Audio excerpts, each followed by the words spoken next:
Welcome to Tea Time with Amy and Bev. Here we are, July 21st. Is that correct? I never know what the I date believe is. so. July Good 22nd. morning. Sorry, July 22nd. Oh, Here we are. Since it's funny, since my son, ever since he was out of school, since he graduated, I don't know the holidays until I see it on Facebook. I just, except the major ones, but then there are other things that we celebrate, and I'm just like oblivious to it. I get it. I don't know what day it is. I don't know the date. It's crazy. Yeah, I don't follow the date too often. I just look and see, is it Monday, Tuesday, Wednesday? I Exactly. don't follow the year. Exactly. It's just what day of the week is it, because I know what I have to do each day. But the date? No.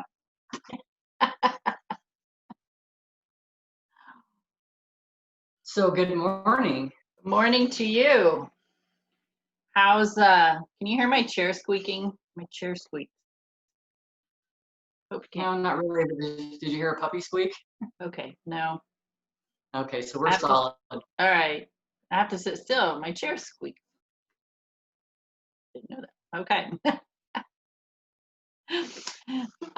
So what, I like that color on you. It's really pretty. Oh, thank you. You look very nice today too, by the way. Thank you very much. Thank you very much. Well, all of us need compliments. So if you are, if you want to connect with people, just give them compliments. So make them smile, especially right now. Everybody needs to smile and have some lightheartedness. So lift each other up through some compliments. That's one way, Yep. right? And Yep. it doesn't cost anything. And it feels good to give and to receive. Once we learn to receive. Yeah, I was gonna say, let's talk about that just for a moment. We need to learn to receive. And I could have complimented Bev's shirt and her color, and if she would have said, oh my gosh, I've had this for 20 years and I just pulled it out of my closet and it's so old, and she just went into this whole story, I don't care.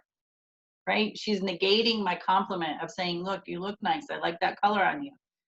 2 words, people, 2 words. Thank you. End of conversation. Thank you. If you're in a space, maybe you get a hug. Right? I would have hugged you and said, oh my God, that color looks great on you. Yep, exactly. So receiving a compliment is a gift. So just like if I gave you a material gift, and even then, the reason why we don't receive is because we don't feel we're worthy and deserving of it. And so even a material gift, somebody just brings you flowers out of the blue, or just a thank you gift. I had this happen recently. It's so interesting, especially because I pay attention to these things.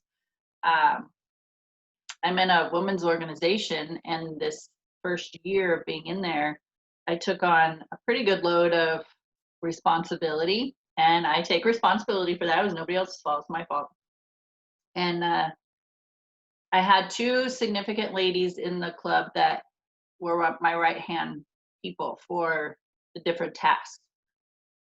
And I was so thankful, like they were there with me, and I could ask them questions, and they would guide me and all this. Anyway, so at the end of our season, I sent each of them a card, a thank you card, and I put a gift card in there for them.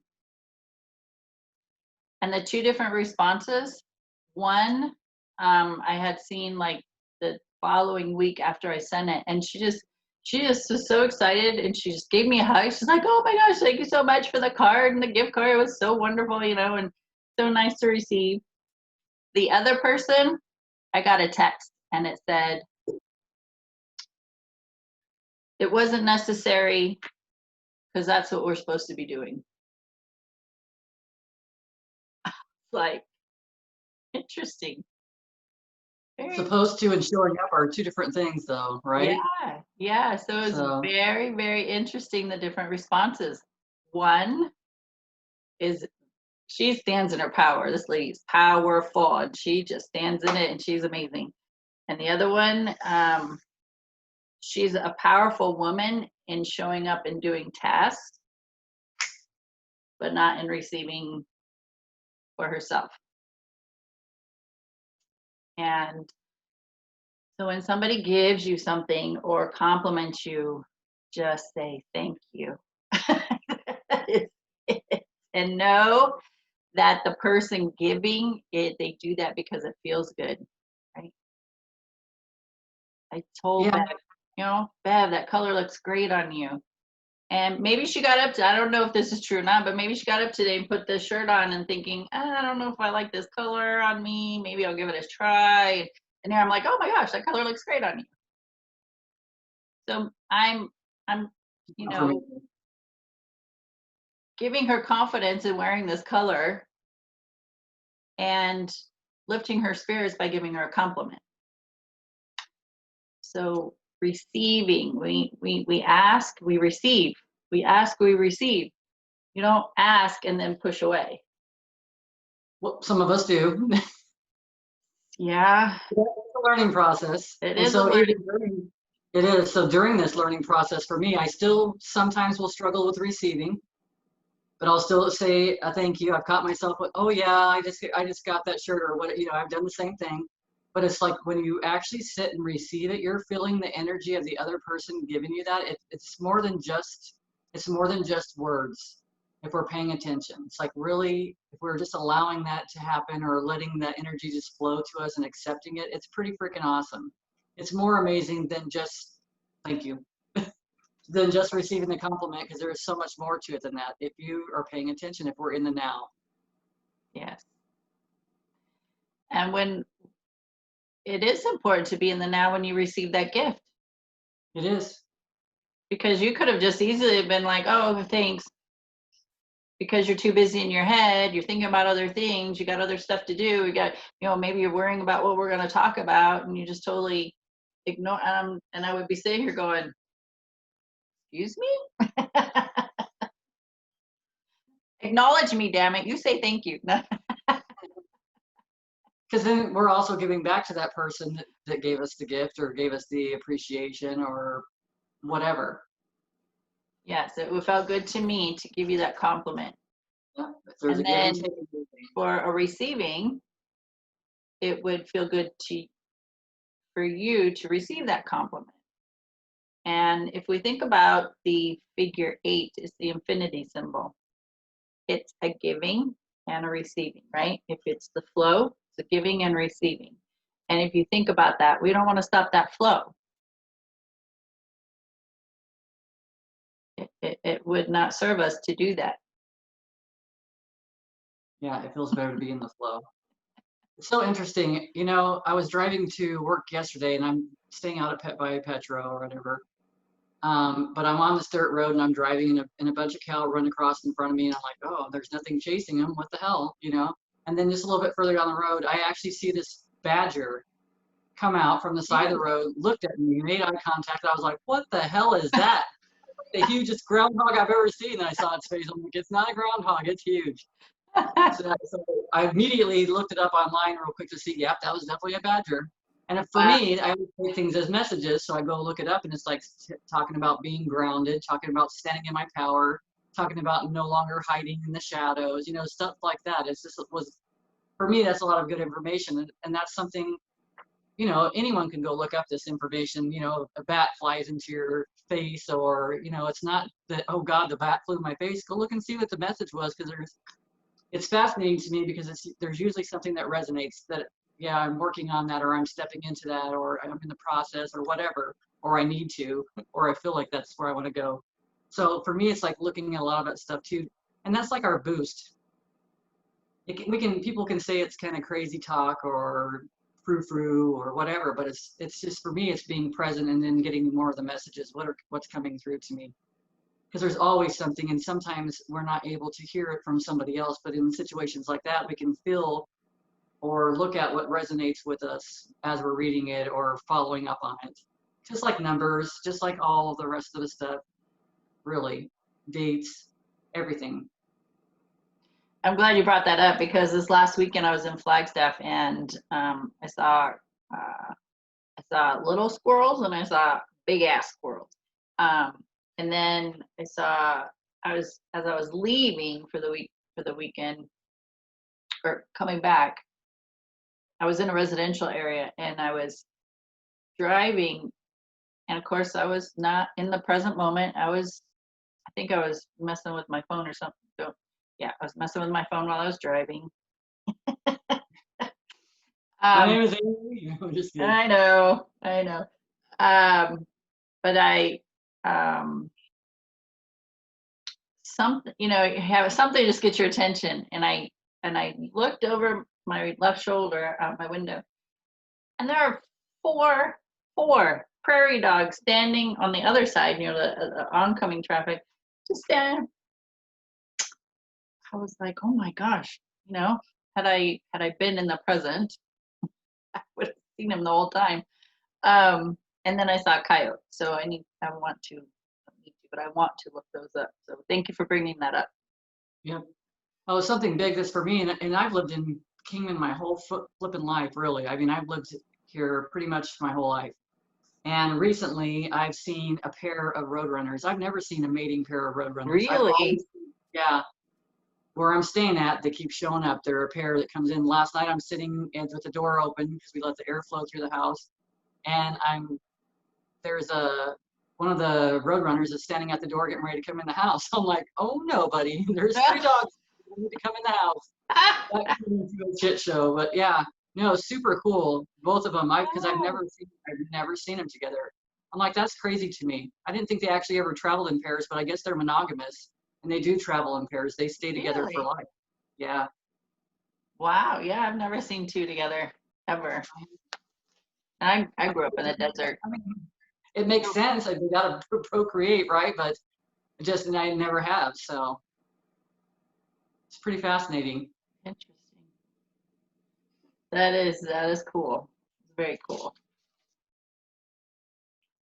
So something was on my mind this morning, and it was just one of those things. I'm standing there in the present moment, looking out my window, and I have a bush that flowers. I forget what they're called. Um, and so I was standing there and I was looking at it, and I related it to life. And of course, we talk about planting the seed and growth and right. So, and prior to that, let me be real. Prior to that, I just listened to a podcast from a psychic medium and called a hospice doula. So you have doulas for birth. I didn't know there was a hospice doula, so that was cool. I was like, wow, this is really neat. But they do the same thing as a doula when there's a birth coming. That they're there to tend to the family and be there for the person who's getting ready to transition. She said they're there to have the conversations with the person who's getting ready to transition that the family members may not want to have. Those hard conversations.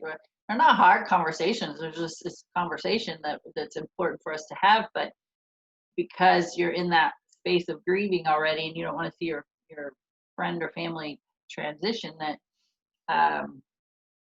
you just don't want to have those conversations. So this hospice doula is there.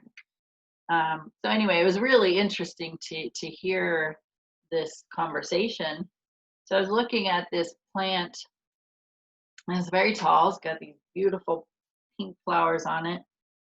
What I was thinking about is, you got the seed, and it's gotta get the roots so it can grow, so you can get the nutrients of the soil to grow. But my thought was, these flowers bloom, but then they're gonna go away. And then as the seasons change, so as it gets colder, these plants, we're actually going to trim them back. And during the winter, they look like a dead twig. They're just, it's a twig and it's brown, not brown, but like the sandy color. I mean, so it looks like it's a dead twig just there, several of them. And Gotcha. then the spring comes and the twigs turn green, and then they start growing, and then they start bringing leaves and then the flowers. And these things are good, probably 8 feet tall right now. And when we trim them, they're maybe probably about 2, 3 feet tall. And they just shoot up and they're full, and it just was taking me through the cycles of life and the transitions that we make through life. Like sometimes we're in full bloom, life is great and everything's fantastic, and then the wind comes and blows all your flowers off, and you're dealing with this chaos, and then another season comes and we got to cut back. We got to reassess. We need to reflect, Rest. and then through that, growth can come up again. And it was just interesting to sit, down there and uh, look at these plants and just have all that information come through me. I mentioned last week that through the numerology information I recently received was I'm in a year of reflection, and it's been up until recently when I got that information, I've been struggling. I'm like, things aren't going as fast as I want, and I just feel stuck, and I'm just like, ah. And then it's like, well, this numerology year for you, it's called a personal year. This year for you is a year of reflection. So it's time for me to pull back. What do I get focused on? What I want, get focused on me, and reassess what direction do I want to go, and just kind of lay out that plan and then cultivate that. So I just had to share that because I just thought it was interesting with the plant, just looking at it, bringing those two together. I mean, we can look at when it's in that rest phase or that dormant phase as for some people that might be a depressing area when they're not recognizing it. I have a friend and a client recently. I say recently, but like in the last 6 months, she's gone through a lot of depression and knowing that she needed medication and all this other stuff. And then it's like started talking recently, and she started sharing everything. And it's like, and I even told her back then, I said, a lot of times when we're going through this time of rest and stuff, we're shifting. We're getting ready to go through a big shift. We're like reevaluating things. It may feel uncomfortable. And I say depression, but I think that if we look at it, we can look at it so much differently. Look at it more as a resting phase or more of a growth phase, like something's about to come from all this, cultivate from this. Because that's what has happened to her now. She's like all of a sudden standing in her power and remembering how strong she was, and cutting ties with people that are manipulative. And it's like, globally, I think that's going on too. So the manipulation, and I keep telling even friends and stuff like that, our communication is huge. If we can learn how to communicate on a small level, that affects it on a global level. Everything we do on a small level affects it globally, because it's like each person starts to transition in that small phase, and then we all start to shift. That's kind of what I'm noticing. But it's like just recognizing what she was going through and stuff, and then seeing me being from the outside, I can see it from a third party perspective or more of a neutral party, and recognize that she's been going through a huge growth. And then for me to remind people, gosh, look where you came from, because this is where you were. No wonder you were feeling all these things. This is because you were in the process of all this, of letting go, and a death had happened in a family, which has brought things more to a head, and more truth has come to light, and which again is a global thing. I think more truth will be coming to light as time goes by, even though it seems crazy right now and chaotic, just like you were saying, the winds. But to me, all that is clearing as well. That's like helping to cleanse. If you walk out in the wind, that helps cleanse your energy. That helps blow seeds around. That helps clear dirt away. I mean, it just does so many things. So it's just to be all right with where we're at, really. Just look around and then take the time to be right now. Really. Yeah, I like that. And as we're talking, what I'm recognizing too for myself, because I've been talking to you a lot about lately about being in a space of sadness. Yeah. Just not, I know a lot of it is a global thing, Yeah. being an empath, just feeling that. And and putting, and again, it's just as we're talking right now, this is not something that's been pre-planned. But it's a year of reflection for myself, and I am feeling the sadness. And with the story you just shared, it's, to me, is that when we go through a change, we can grieve. Oh, yes. And so that sadness for me may be a grieving process. The only thing that sucks about it is I'm not sure what I'm grieving about, right? But I know, but there's a change coming, and I think with you sharing that story, that's a piece that I needed. Um, but even experiences that we are well aware of, we grieve. So a Yeah. loss of a relationship, somebody Yes. transitions, a loss of a job, a loss of a friendship, a change in the way things used to be, right? That we will grieve. Change, just change, is, it will put us into a grief, a grieving It does. process. But it's like a death. So, right? That was something else. One of my message I got recently. It's like I'm going through the death of the old for the new. We're globally, we're going through the death of the old ways of things that things have been, and we're coming into a new. How do we want to create that new is a different story. I mean, what do we want to see it as is a different story than what we, instead of coming from a fear-based seeing it, seeing it from a more, I don't know, creative space. Like, what would you want from it? But it's all right. Like, just being all right. Like, even for her, it's like and I know I'm going through the same thing. It's like a death of the old, and it's like before that would be sad to me to even think about, but now it's like, no, now I'm in a space where I'm welcoming it. I'm welcoming this new that I'm allowing myself to step into. I'm welcoming my confidence and stepping into my own power, and because I can be more of a benefit. Am I always going to be in this space? No, because I'm going to be just like the tree, just like that plant we're talking about, because I'm going to go through my phases, and I'm going to go through, and I'm going to be in a rest phase, and I'm going to have all these new leaves coming out and soaking up the sun and creating all these new ideas, all the flowers that are coming forth, and the wind will blow those away because we get new ideas. Because we're Mhm. never going to get it done, right? We're never just in one place, and it's all right. Yeah, absolutely. And there's two things that we're guaranteed. Two things are guaranteed. Two, change and transitioning. So when we say transition, we mean the death of the physical body.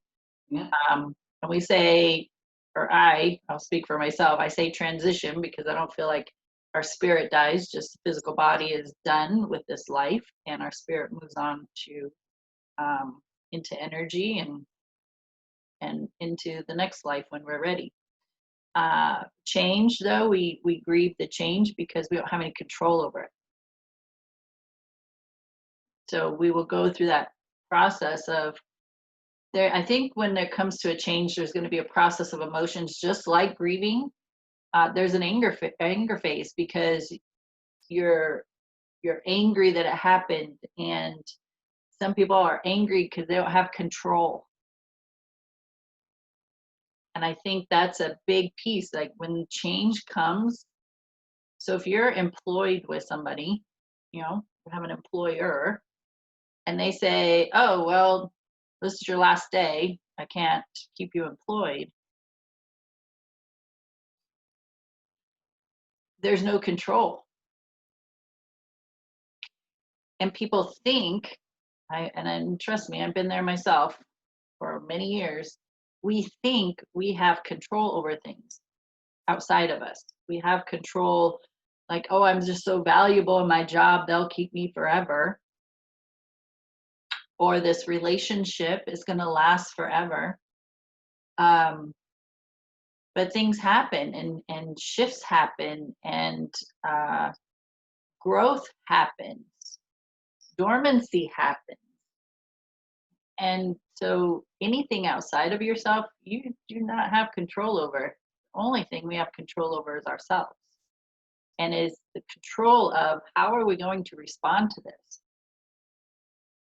So in the case of a relationship ending, even a job, uh, a relationship, well, it was a great relationship. Okay, but what's to say the next one's not going to be even better? Exactly. Because you learned so much from this one. Now you know what you like. Now you know what you want to cultivate. And so who's to say the next person you meet isn't going to be even more enjoyable to be around?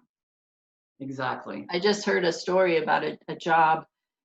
Um, a lady has like 13 years of being with a company and doing what she does. And she applied for a job in a different state. Somebody else applied for that job who has 2 years with this company and got it. So of course, the person who has the 13 years is very upset, right? This isn't fair, blah, blah, blah, right? The anger. Well, then another position came open and she applied for it. And it turned out to be even better. Like it was a $20,000 increase, like much more in the package. And so those are the things that we forget about, that if you know, the death of something, the change of something, the death of a job, a death of a relationship, what's next, right? That can open us up to so many possibilities. What's next? What is the universe going to bring me next? And get excited about it and be in a receiving mode of it, instead of, well, this is the best job I've ever had in my life and I'm never going to find anything any better, or this relationship was the be all do all.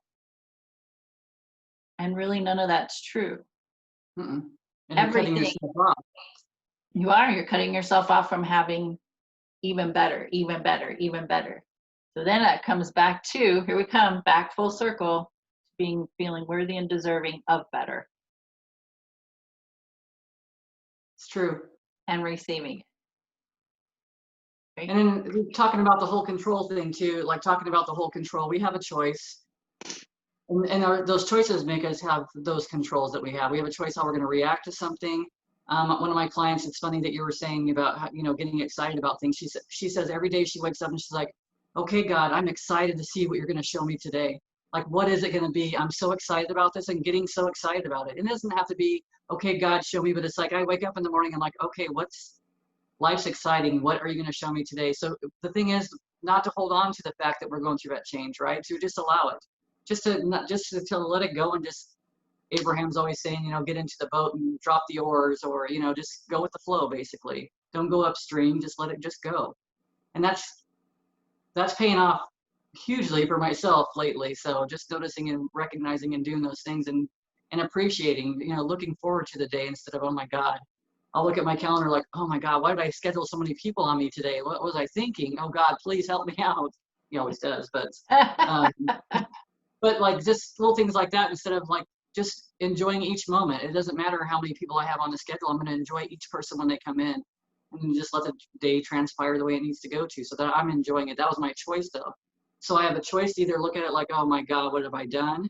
Or like, okay, I got this, and just take it one moment to moment. And then someone will cancel or whatever. It always works out, always. Yep. And that's having faith, having faith, True. And play with it. and play with it and have fun with it. And I wrote an acronym for faith, and it's finding answers in the heart. Nice. So if we drop into our heart, which is our spiritual center, then if we live from the space of our spiritual center, we're living from the space of faith and hope. hope that things can get better, the faith that it will get better. Exactly. But our And then head, the knowing. Yeah. do what? What'd you say? I was going to say, and the knowing, along with that comes knowing that we are okay. And Yeah. it's not easy when you first start off with saying those things, but as you play with it and you work through it, you start recognizing, I got this. I can do this. Yes. And so many people, though, are living from their head and the ego saying, you know, oh my gosh, you just lost this job and you're never going to get anything anywhere near this now, or the relationship ended and it's all my fault, and now I'm alone, and now what am I going to do with my life? You know, we go into the head, and the head and the ego um, keeps you stuck in that fear because it's unknown. And I've been in this territory before, and I don't know how I'm going to survive it. But our heart says, look at all the possibilities. Look what this has opened you up for. Look how much you learn from what you just went through. Look how much you are um, aware of what you don't like, and so we can focus on what we do like. It's That's true. from the heart, but our head keeps us stuck in, this is the worst time of my life, I can't stand this, I hate it, the anger, the resentment, the judgments, criticisms. So we drop here to here. Our heart's going to tell us something totally different. It's true. And I find that being in your head, I think is a lot of, most of us probably before we were even born have been in fight or flight our whole lives, like survival mode our whole lives. So the mind's always trying to rationalize things. I've even gotten to where else, because my mind sometimes sounds like the devil on one side of my shoulder, I'll tell you, and then the angel with the heart on the other side. And it's like, I don't have to listen to this crap. I'm in control. And Not I've been today. actually doing that lately. I've been saying like this, no, I don't need to tell myself this stuff anymore. It's not serving me. I'm done with you, basically. And I just move on. And I notice I recognize almost immediately I'll feel better too. Because it's so easy to get wrapped into that mindset because that's been our natural, or my natural, for a very long time, had been. And now I'm just in a different mindset, in a different space. I'm recognizing when I get into that space too, how to talk myself out of it, getting into the hope things, or if it's whatever it is. Sometimes for me, it's just going and sitting outside where it's quiet. Yeah, I'm reading a book right now for our book study, and it's by Brene Brown. The Gifts of Imperfection by Brene Did I Brown. lose you?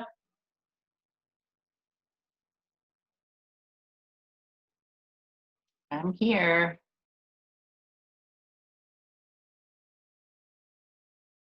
You froze up on me, but I'm not frozen.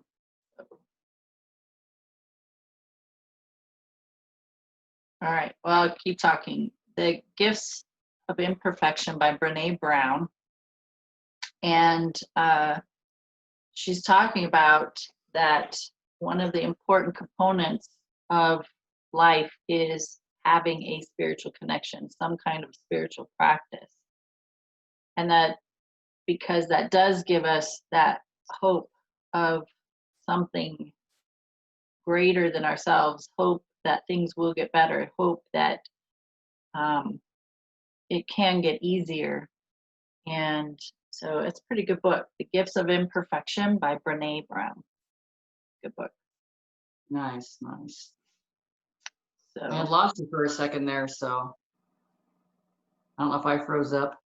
yeah, you froze up, and then I got after a little bit, then I got a thing that says your internet connection is unstable. Well, I'm recording, so I got to keep talking. It's good. It's good. You came back and I heard you continue to talk, so it's good. Yeah, I'm pretty good at that now. It's amazing because for those that don't know, when I was younger, I was very quiet and introverted, and didn't want to be the center of attention by no means. Um, and I know that's helped me with what I do now with coaching, because somebody who's very quiet is very observant, and we see things and hear things other people don't, and we can tune into that energy a little easier. And um, so I've had some interesting conversations lately when people are asking me, well, when this happens, yada yada yada, and I'm just like, oh, but if you look at it from this perspective, because you're not seeing that, you're not hearing that, because you're not present enough to do that. So an introvert is very present, because I know for myself it was about survival, like you were talking. Because if I said anything, just because of the upbringing and environment I had with stepdads, it wasn't safe to talk, because there was a no-win. Anything I did, I was going to get in trouble anyway. So just zip it, and we can be safe here, because that's part of our survival mechanism. So when you get quiet, you're very observant to how people behave, what they say, their habits, right? You get very observant to that, and when it is safe to talk, when it's not, when it's okay to be in their presence, when it's not, and so this these skills are very beneficial to me now with coaching, because um, people, and I do it too. When I say people, it includes me as well. They're so used to how they talk and how they're feeling, that so it's just like a habit. If a Yes. habit is to get up in the morning and go have a cigarette, that's you just do it. It's unconscious, you just do it. So it's the same with people in their words and in their emotions. And so as a coach, I listen and I feel into the client, and then I can say, well, this is what I hear you saying, and I repeat it, and they're just like, oh my God, I just said that. And I said, yeah, you said that, and these are the words you're using. So those words you're using is creating those emotions. And so we got to change the talk, we got to change the words. And until it's brought to your awareness, you're just in that blinders on mode of, this is me, this is how I am, this is how I speak, this is how I feel, this is it. Until you can get an outside perspective. So you got to take the blinders off. Definitely. You have to take those blinders off so that you can see, just like change. You have to take the blinders off so you can see all the possibilities around you, that change is good, change is inevitable, change is necessary for our growth. It really is. And our responsibility is, how are we going to respond to change? We can do one of two things. We can react to it or respond to it. A reactive is survival. A reactive is anger. Reactive is resentment. Reactive is judgment, criticism. Response is to sit back, take a breath, and go, okay, well, what has this opened me up to? What do I get to do Exactly. now? Right? Yeah. Yeah. Who do I get to meet now? What do I get to go do now? Do I get to create a business now? I was excited about the change, because I can put my business online and teach. The only thing I do miss is that human connection, because in my classes I give hugs. Everybody gets a Yes. hug, and so we all miss that. But now, I can be anywhere. If I so choose to travel, I can be anywhere and still have my classes and coaching. So that's very Exactly. beneficial to me. And we can still get around people to hug too. Absolutely. Yep. Which is pretty awesome. And it's also a good time, that you can, when we're going, when we were before this huge global change, we were used to being around people And a lot of times people we may not care like to be around, True. especially if I'm just going to use a job as a example. So you're going to work every day because you need that money to pay your bills, but you hate your job. It's not so much you hate your job, you hate the people. You don't like the people you work with, but you got to be there with them every day. And during this time of us going into quarantine, it has taken us and removed us from those people, having to be around them every day.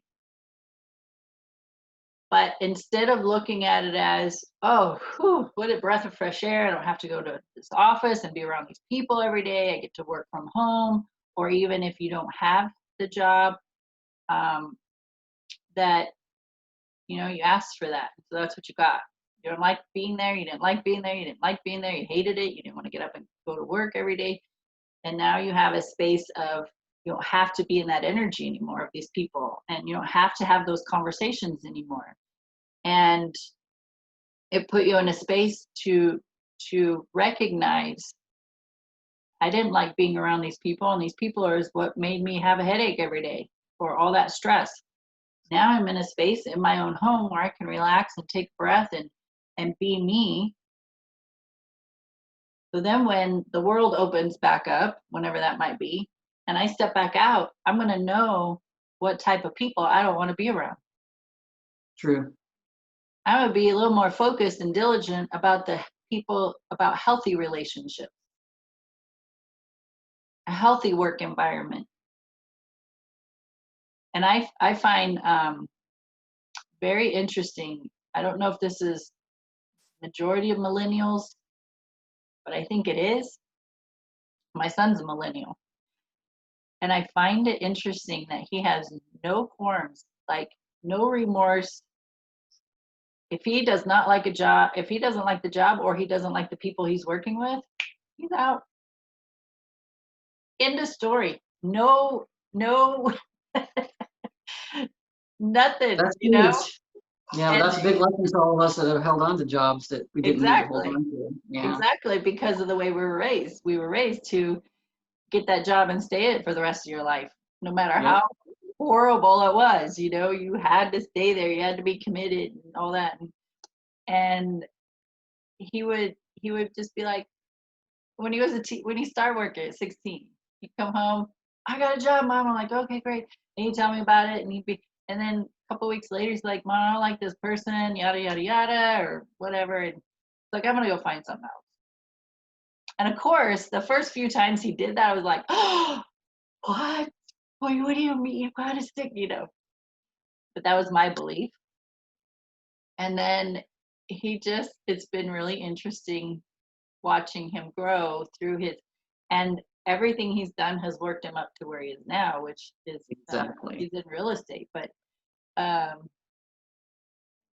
thinking back, what my belief system was about a job, and him just like, I'm out. I'm going to go find something else. I don't like this. And here I am going to work every day going, I hate my job. It's so stressful. But I'm gonna suck it up and I'm gonna keep showing up every day. Living limited, Yes. If only. not living. Yeah. But because I did the same thing too, but it's like you think about how much information and knowledge they gain from each position, regardless of how long they've been there or not been there. And then how much to look at just to appreciate that they weren't going to stay in a space, like even relationships, they weren't going to stay in that space of a relationship or a job because it didn't feel good. And how many of us have stuck ourselves in that position, the job, the relationship, and stayed with it and tried to work at it and do it, tried to push it and make it work, make it happen, and be unhappy. And do everything And you they're teaching can. us, yeah, they're Do teaching every, us so much. Yep, do everything you can to get the boss to like you, to see your value so that you could get promoted or at least get a raise or something. And you think, you should get a $2 raise and they give you a 50-cent raise. And that just, is a throat punch and a stab to your ego. And then you build up even more resentment, but you're going to stick it out. I'm going to stay here because this is what I was trained to do. No. It's true. It's okay to change. It is. It is. Getting past that fear of it. And then, you know, also you were talking about the person that, because a lot of people have gotten the opportunity to be at home. I say gotten the opportunity, they might feel like it's a prison.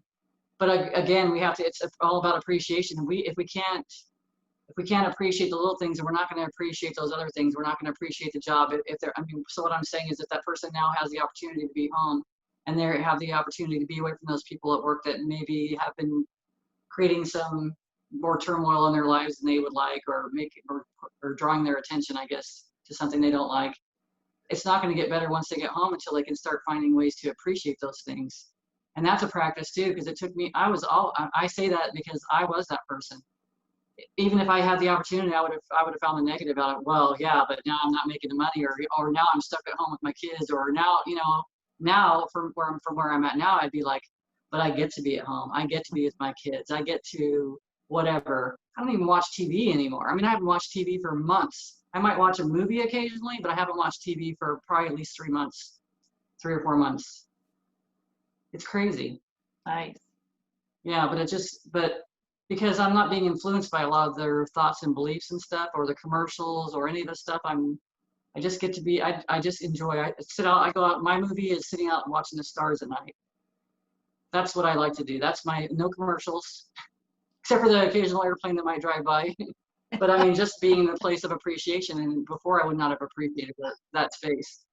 I wasn't in a place to appreciate that. So it's like we got to find, I say we got to find, but when we can find appreciation, things to like, back to you telling us, I mean, in one of the classes, write down the things you like to do. And if you don't know, you better start exploring it so you can figure out what you do like, or start listening to other people and hear what they like. So it spurs your creativity and helps you remember the things that you do like.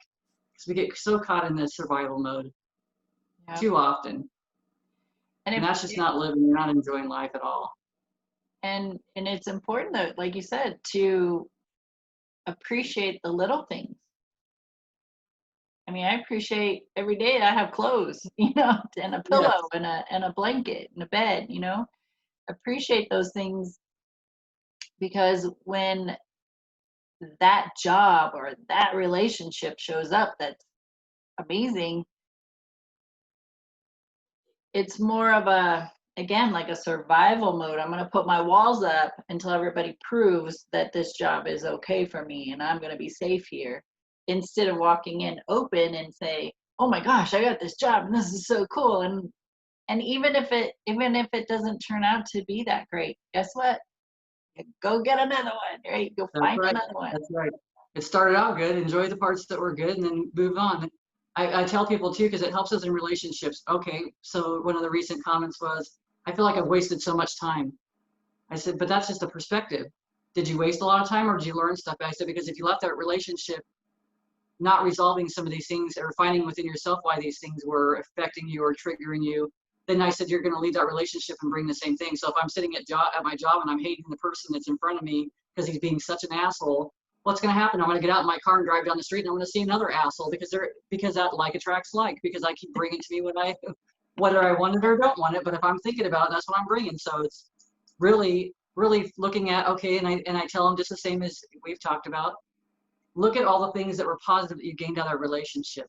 I said, all the other stuff that you learned, you just learned about what you don't want. That's all it is. It's just learning about what I don't want. Okay, check. I don't want that.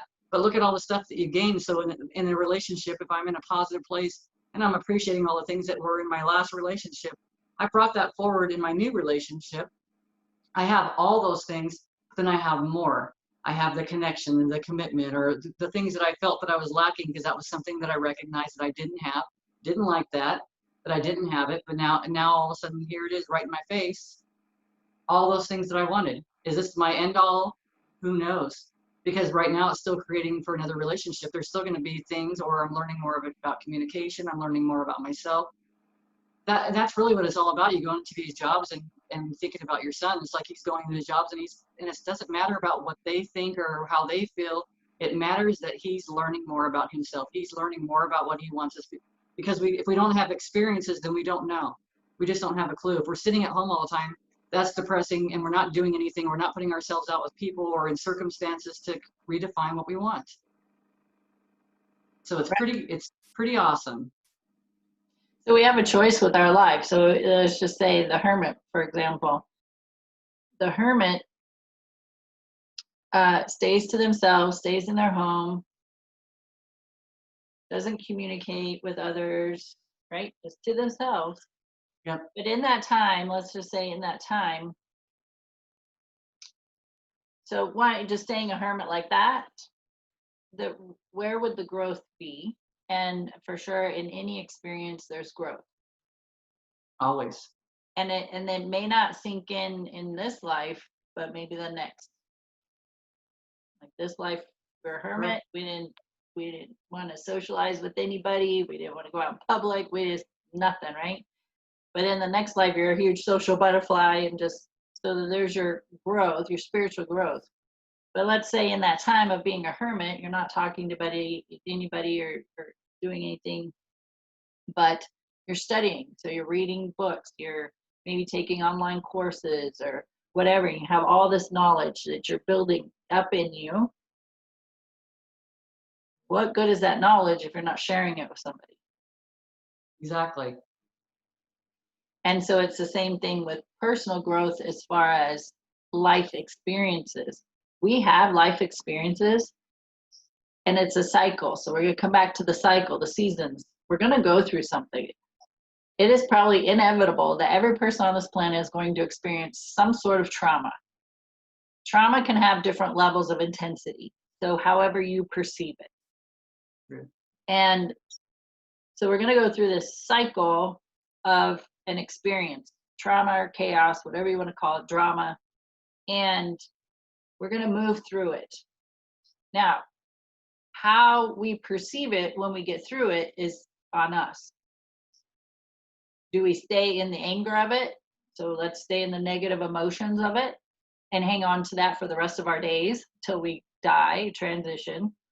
Or do we move through it and look back and go, oh my gosh, first of all, it sucked. Well, we'll all agree on that. It just sucked. However, this is what I learned about myself. This is the information I gained from going through this experience. And you, what I call heal from it. You heal from having the experience.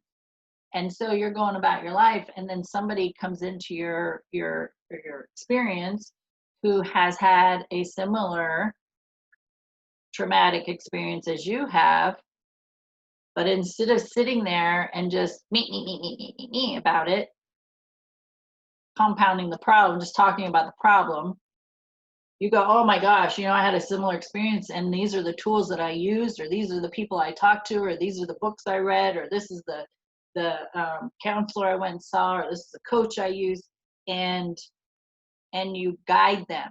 You say, here's the information that I use that helped me. Maybe some of this information will help you. It doesn't mean you have to guide them through healing or coach them through healing or counsel them through healing. You're saying, this is what helped me. And you offer the solution to them so that they don't stay stuck in it. Exactly. So these are our cycles of life. Like, go through the shit, learn from it, heal from it, help the next person, because there will be a person that crosses your path. There will be. Always. Always. If you want to listen or not, it's a whole other story. Exactly. And that's where I think part of where people get hung up, they just get hung up in hanging, because this is what we're taught. Part of our survival mode is hanging on to the negative emotions of the experiences, because our ego says we need to remember this so we can stay safe next time. It's true. But our heart We don't need to. says, Yeah. our heart, our spirit says, let's learn from this. Let's grow from this. Let's keep experiencing life. Let's keep putting ourselves out there. And the next relationship's just going to be even better. And the next job's going to be even better. It can only get better and better and better if we focus there. Exactly. And with the experiences that you've already had, and it doesn't matter what age you are. I honestly don't think it matters what age you are. You have had some kind of an experience that has created some kind of negative emotion in you. heal from it, because that next person is going to need you.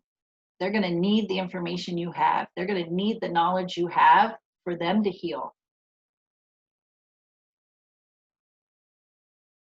It doesn't mean you have to be their guide. You're just saying, here, you just hand the book over. Here, read this book, or here's a phone number, here, something. Because when it comes down to it, I think for me, and I've heard this from many people, is you get to that point in your life maybe it's 40, maybe it's 50, I don't know what age it's going to be, that you really, and maybe that's part of my reflection this year, is you look back and go, what's really important? Is it that new car, or is it helping somebody get through their shit? Is it having that new furniture and just, losing your mind until you get it? Or is it, sending somebody a gift, lifting somebody's spirits, right? So you, at some point in your life, you will come to this space where you are going to start questioning, what is life about? It's true. Is it being sad and remorseful and grieving for days, months, years over one person? Or is it, how can I open myself up to having more relationships, and maybe being a change, being an impact on somebody else's life? Or because I just got my heart broke, I'm going to shut myself off? Where spirit says, open yourself up and you touch as many lives as possible.